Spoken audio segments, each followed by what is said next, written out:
પોરબંદરમાં રક્ષાબંધન અને જન્માષ્ટમીના તહેવારો નજીક છે ત્યારે જુદા જુદા વિસ્તારમાં પોલીસ દ્વારા નાઇટ કોમ્બિંગની કામગીરી કરવામાં આવી હતી।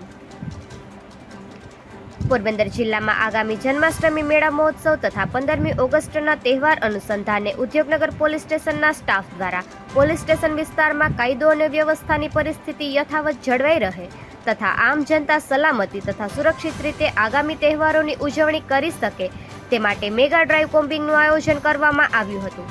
જેમાં શહેર વિસ્તારના અલગ અલગ પોલીસ સ્ટેશનના સ્ટાફની અલગ અલગ ટીમ બનાવી અસામાજિક તત્વો, પ્રોહિબુટલેગરો, હિસ્ટ્રી સીટર, MCR ટપોરી ચેક કરવામાં આવ્યા હતા તેમજ લારી ગલ્લા તથા અસામાજિક તત્વોની બેઠકવાળા અડિંગાઓ ચેક કરવામાં આવ્યા હતા અને વાહન ચેકિંગના વિવિધ પોઈન્ટ પર સઘન વાહન ચેકિંગ કરવામાં આવ્યું હતું તેમજ કેફી પીણું પીધેલ હાલતમાં વાહન ચલાવતા શખ્સ પર ડ્રિંક એન્ડ ડ્રાઈવના કેસ કરવામાં આવ્યા હતા તેમજ લારી ગલ્લા તથા અવાવરૂ જગ્યાઓનું પોલીસ દ્વારા સઘન ચેકિંગ કરવામાં આવ્યું હતું।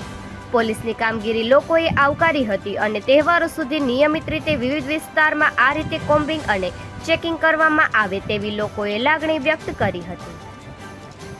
નિપુલ પોપટ, પોરબંદર ટાઈમ્સ।